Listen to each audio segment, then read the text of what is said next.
और ये उन लोगों के लिए बेहद ज़रूरी है जो वास्तव में टैलेंटेड है। अगर ये नहीं हो तो फिर हम उस भीड़ से ही लड़ते रहेंगे और हमारी एनर्जी वो फालतू में ही खराब हो जाएगी, सारा फोकस हट जाएगा उसका, एजुकेशन से कहिए और चीज़ों से कहिए। तो ये छोटे छोटे डिस्ट्रक्शन है कि कभी इस एज में आके लड़के लड़की का डिस्ट्रक्शन हो गया, अगर वो डिस्ट्रक्ट हो जाते हैं तो उन्हें सिंबल ऑफ नॉलेज नहीं कहा जाता।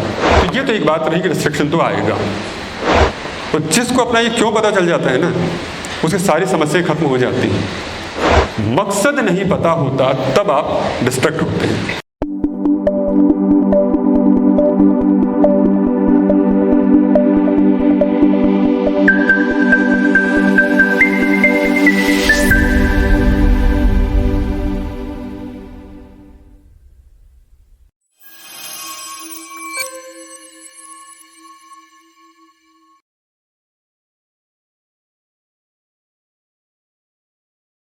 हम सभी जानते हैं कि विद्यार्थी जीवन में एकाग्रता का होना सफलता के लिए अत्यंत आवश्यक है, लेकिन देखने में आता है कि विद्यार्थियों में एकाग्रता की कमी है और भटकाव के अनेक साधन उपलब्ध हैं। सोशल मीडिया है, दूरसंचार के अनेक साधन हैं, मित्र मंडली है। तो ऐसे में विद्यार्थी कैसे एकाग्र रहें और अपने अध्ययन पर या अपने लक्ष्य पर ध्यान केंद्रित कर सकें? डिस्ट्रक्शन को हमने एक गलत सी उपमा दे रखी है कि वो हमें डाइवर्ट करता है, वो हमें इधर उधर लेकर जाता है। मतलब एक ऐसे शक्ति का नाम दे रखा है जो हमें अपने गोल से भटकाती है कि आप इधर चले जाओ, आप उधर चले जाओ, आप ऐसा करो, आप ऐसा करो। नहीं, डिस्ट्रक्शन सही मायने में एक फिल्टर है और ये उन लोगों के लिए बेहद ज़रूरी है जो वास्तव में टैलेंटेड है।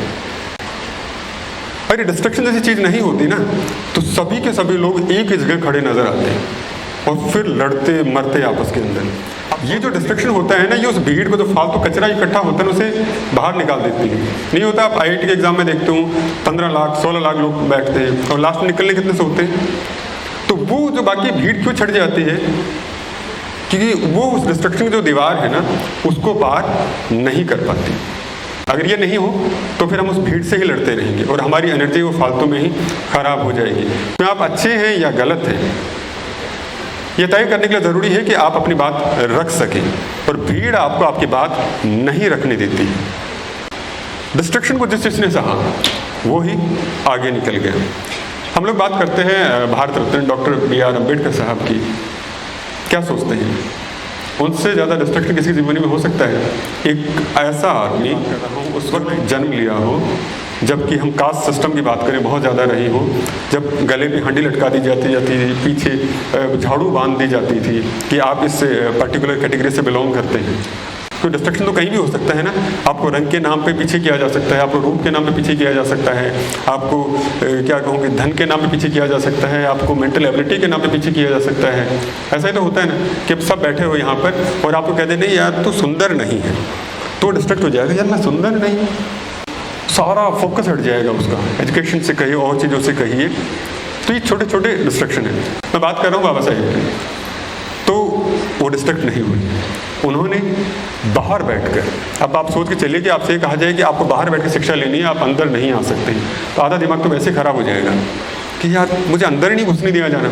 लेकिन उन्होंने फिर भी पढ़ाई की और पढ़ाई करते करते आप समझ के चलिए कि वो विदेश पहुंच जाते हैं। और विदेश पहुंच के तो जाहिर सी बात है कि आप मान के चलिए किसी आदमी को वीडियो में जकड़ के रखा जाए, उसे एकदम खुला छोड़ दिया जाए और वहाँ पर एकदम गोरी मेम नज़र आ रही हो, तो डिस्ट्रक्शन होना लाजमी है। लेकिन वो फिर भी डिस्ट्रक्ट नहीं होते। यही तो डिस्ट्रक्शन होते हैं ना कि कभी इस एज में आके लड़के लड़की का डिस्ट्रक्शन हो गया, कभी किसी चीज़ का डिस्ट्रक्शन हो गया, लेकिन वो वहाँ जाते हैं और डिस्ट्रक्ट नहीं होते हैं। आप सोच के चलिए, दुनिया में अगर ये बात की जाए तो वो एक इकलौते ऐसे शख्सियत हैं जिनकी 92 से ज़्यादा जो कंट्रीज़ हैं उनके अंदर उनकी जयंती मनाई जाती है। एक इकलौते शख्स ऐसे हैं, वो एक इकलौते शख्स ऐसे हैं जिन्हें दुनिया भर के अंदर सिंबल ऑफ नॉलेज कहा जाता है। और ये हम सब के लिए बड़े गौरव की बात है। मुझे लगता है बाबा साहब के लिए हम सब की तरफ से एक नमन के लिए तालियां होनी चाहिए, जोरदार तालियां होनी चाहिए। कि वो उस शख्सियत के परिचायक हैं जहाँ पर वो डिस्ट्रैक्ट नहीं हुए। और वो डिस्ट्रैक्ट हो जाते तो उन्हें सिंबल ऑफ नॉलेज नहीं कहा जाता। हम कैम्ब्रिज यूनिवर्सिटी की बात करें, ऑक्सफोर्ड यूनिवर्सिटी की बात करें, बहुत सारी जहाँ पर उन्हें बतौर कोर्स पढ़ाया जाता है, जहाँ पर उनकी मूर्तियाँ लगी हुई, हिंदुस्तान की बात करें, वजह सिर्फ एक कि वो अपने लक्ष्य से डिस्ट्रैक्ट नहीं हुए। तो ये तो एक बात रही कि डिस्ट्रैक्शन तो आएगा, और ये आएगा आपको फिल्टर करने के लिए, उस कचरे को हटाने के लिए जो कि आपकी दौड़ को धीरे करता है। अब आती है कि इसका समाधान क्या हो सकता है। समाधान के लिए आपको छोटी छोटी बातों पर ध्यान देना है। एक तो आपको पता होना चाहिए आप जो भी कर रहे हैं वो क्यों कर रहे हैं। तो जिसको अपना ये क्यों पता चल जाता है ना, उसकी सारी समस्याएं खत्म हो जाती हैं। और जिसको ये क्यों पता नहीं रहता ना, वो भटकता ही रहता है। कैसे? डॉक्टर क्यों बनते हैं? जाहिर सी बात है, लोगों की जान बचाने के लिए, इसीलिए तो बनते हैं। लेकिन हमने डॉक्टर्स को जान लेते नहीं देखा। किडनी बेच देते हैं, लीवर बेच देते हैं, नहीं बेच देते, क्योंकि उसे अपना क्यों नहीं पता। उसे किसी ने कह दिया तो डॉक्टर बन, अच्छा पैसा कमाएगा, और वो लग गया पैसा कमाने के लिए। उसे पता ही नहीं था कि मुझे डॉक्टर क्यों बनना है। ऐसे ही एक को बनाया हमने सोल्जर, वो जाके सरहदें बेच रहा है, तो उसे पता ही नहीं है। एक को बनाया टीचर, वो बच्चों का भविष्य खराब कर रहा है, उसे पता ही नहीं है। मकसद नहीं पता होता तब आप डिस्ट्रैक्ट होते हैं। तो पहला जो काम है, अपने मकसद को पहचानिए कि आप जो कर रहे हैं क्यों कर रहे हैं। दूसरी जो महत्वपूर्ण बात होती है, हमारे पास रिसेप्टर्स हैं, 5 रिसेप्टर्स हम सब जानते हैं, और उनके जरिए हम बहुत सारी चीज़ों को सीखते हैं, है ना। ये अच्छा क्या है, बुरा क्या है। तो साइंस ये कहती है कि हम एक दिन के अंदर लगभग 1 लाख के आसपास जो सेंसेस उनको रिसीव करते हैं। आपको लगता है कि आप इतने सेंसेस रिसीव करते होंगे? 2, 5, 10? क्योंकि ब्रेन की जो कैपेसिटी होती है ना, वो मैक्सिमम 100 के आसपास की होती है कि एट ए टाइम वो 100 के आसपास सेंसेस को रिसीव कर सकता है। वो इतने ही को कर सकता है, तो बाकी सारी चीज़ें बेकार निकल जाती हैं। तो अब यहाँ पर जो चीज़ें आ रही है, आपकी दूसरी जो बात आ रही है कि अब इतनी सारी चीज़ें हैं, लेकिन आपके लिए कौन सी चीज़ें ज़रूरी हैं, उसके ऊपर आपको फोकस होना पड़ेगा। प्रायोरिटीज़ तय करनी पड़ेगी। काम सारी करने हैं आपको खाना भी है, आपको नहाना भी है, आपको पढ़ना भी है, आपको गाना भी है, आपको सोना भी है, सारे काम करने। लेकिन किस वक्त कौन सा काम ज़रूरी है, ये जानना सबसे ज़्यादा ज़रूरी है। तो ये दूसरी बात जो आपको हमेशा ध्यान रखनी चाहिए।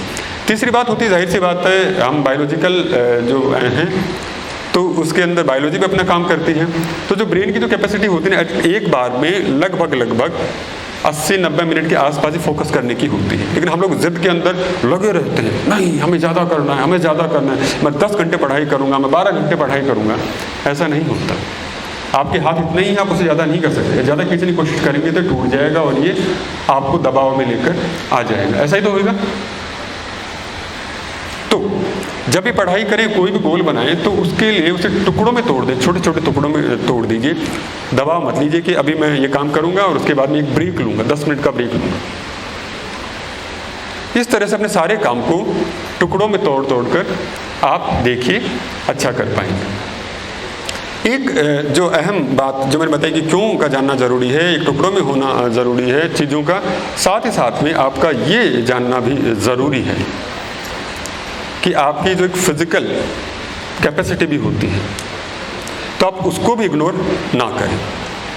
उसके लिए आप योगा कहें, प्राणायाम कहें, ऐसी चीज़ें करें, और बॉडी में जितना पानी और ऑक्सीजन इंटैक्ट कर सकते हैं उतना करने की कोशिश कीजिए। ये बॉडी में जब आपके सही ढंग से रहेंगे तो आप देखिएगा आप बेहतर हो पा रहे हैं। ब्रेन फोकस तब नहीं होता जब उसमें ऑक्सीजन की कमी होती है। तो ऑक्सीजन को प्रॉपर ब्रेन तक सप्लाई होने दीजिए।